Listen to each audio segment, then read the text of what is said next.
दोस्तों, तुर्की 4 सदियों से पूरी इस्लामी दुनिया का खलीफा था। उनकी मजहबी क़यादत को सल्तनत उस्मानिया से बाहर की इस्लामी ताकतें भी मानती थी। पहली जंग अजीम में बरतानिया की मदद से अरब में सल्तनत उस्मानिया के खिलाफ बगावत हुई, जिसके बाद मक्का मदीना इसके हाथ से निकल गया।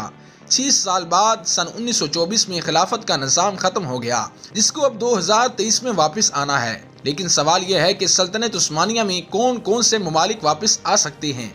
क्या सऊदी अरब मक्का और मदीना वापस तुर्की के हवाले करेगा? क्या ये उर्दुगान और वली अहद मोहम्मद बिन सलमान के माबैन कोई मसला बन सकता है? आज की इस वीडियो में तुर्की, सऊदी अरब और उन यूरोपीय ममालिक के माबैन पैदा होने वाले मुमकिन कुशीदगी के बारे में बात करेंगे, जिसके लिए उर्दुगान ने खुद को कई सालों से तैयार कर रखा है।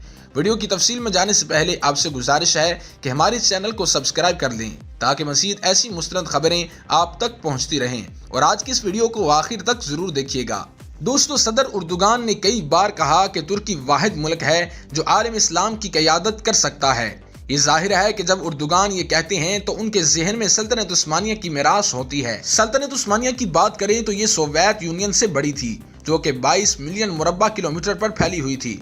सल्तनत उस्मानिया मिस्र, यूनान, बल्गारिया, रोमानिया, मैसेडोनिया, हंगरी, फलस्तीन, अर्दन, लबनान, शाम, अरब के बेशतर इलाकों और शुमाली अफ्रीका के बेशतर साहली इलाकों तक फैली हुई थी। ये सल्तनत मुस्लिम हुक्मरानों को अहमियत देती थी, जिसकी वजह से उर्दुगान को लगता है कि आलम इस्लाम की क़यादत करना तुर्की का तारीखी हक है। दोस्तों, सल्तनत उस्मानिया जो लगभग सन 1299 में कायम हुई थी, पहली जंग अजीम के साथ सन 1923 में खत्म हुई और जदीद तुर्की बन गया। सन 1924 में जैसे ही इस रियासत को जदीद तुर्की का नाम दिया गया, तो इस मुल्क ने उस्मानिया सल्तनत को अपने शानदार तारीख में शामिल किया, जिसको आज तमाम इस्लामी ममालिक में एक मरकजी हैसियत भी हासिल है। दोस्तों, सऊदी अरब तुर्की के साथ अपनी ये होलनाक तारीख को शायद ही भूलेगा। जब भी सऊदी अरब अपनी तारीख पर निगाह डालता है तो उसे सल्तनत उस्मानिया का दौर सबसे पहले याद आता है, जिसकी एक अहम वजह यह भी है कि सऊदी अरब में मक्का और मदीना हैं और ये दोनों उस्मानियों के मातहत रहे हैं।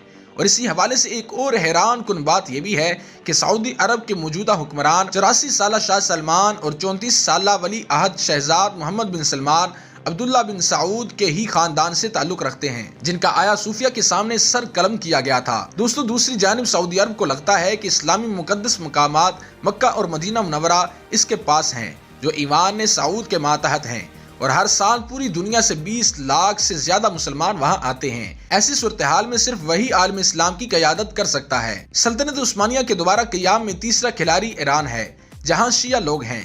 ईरान ये भी जानता है कि वो सुन्नी अक्सरियती इस्लामी दुनिया की रहनुमाई नहीं कर सकता, लेकिन ईरान को ये देखकर बिल्कुल बुरा नहीं लगता कि दो अहम इलाकाई हरीफ एक दूसरे के खिलाफ खड़े हुए हैं।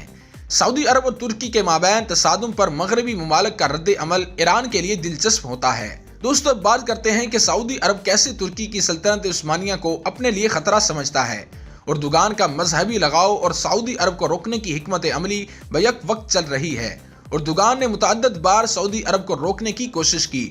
उन्होंने सऊदियों के खिलाफ कतर की हिफाजत के लिए अपनी फौजें भेजी, सोमालिया से सऊदी इत्तेहादियों को भगाया और बहरे अहमर में एक फौजी अड्डा बनाने के लिए एक जजीरे को लेज पर लेने का मुआहदा किया। इसके साथ ही उर्दुगान फलस्तीन और रोहिंग्या मुसलमानों के बारे में आवाज बुलंद करते हैं। इस्तांबुल अरब दुनिया के बागियों का पसंदीदा घर बन गया। वाशिंगटन इंस्टीट्यूट के स्कॉलर सोनर को गाप्ते ने दी न्यू सुल्तान के नाम से उर्दुगान की सवानही उमरी लिखी है।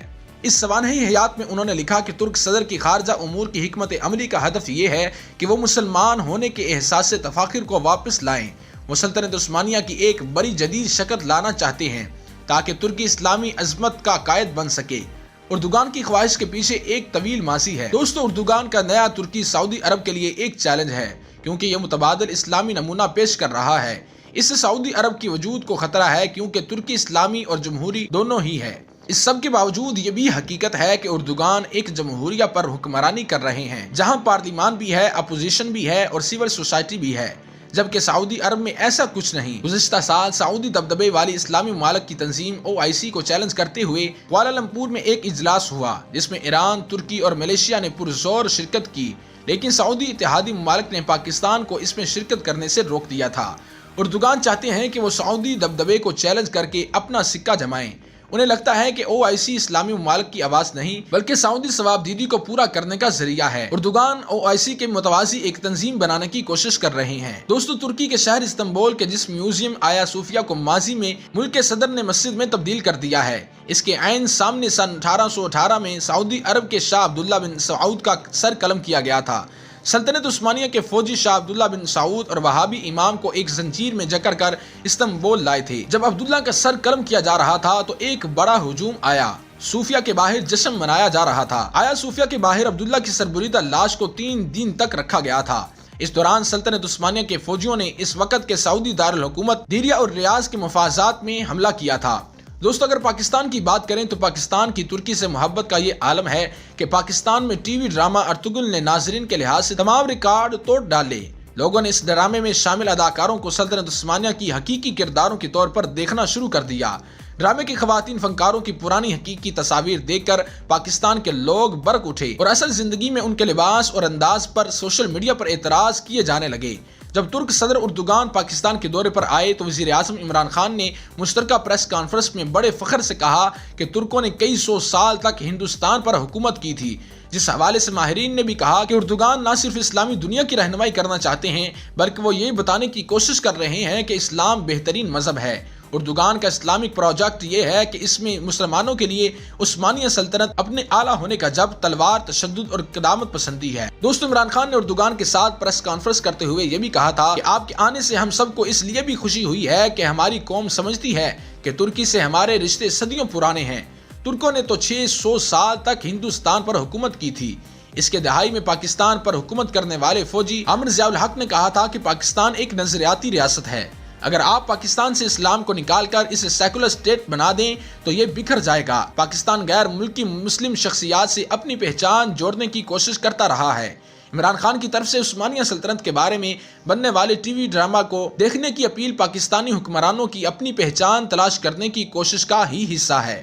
لیکن یہ سوال اٹھنا لازم تھا کہ وزیر اعظم ایسے ڈرامے کی تعریف کیوں کر رہے ہیں جس میں دوسرے مذہب کو دشمن کے طور پر دکھایا گیا ہے۔ عثمانیہ سلطنت اپنے اعلیٰ ہونے کا جب تلوار، تشدد اور قدامت پسندی ہے۔ دوستو، عمران خان نے اردوغان کے ساتھ پریس کانفرنس کرتے ہوئے یہ بھی کہا تھا کہ آپ کے آنے سے ہم سب کو اس لیے بھی خوشی ہوئی ہے کہ ہماری قوم سمجھتی ہے کہ ترکی سے ہمارے رشتے صدیوں پرانے ہیں۔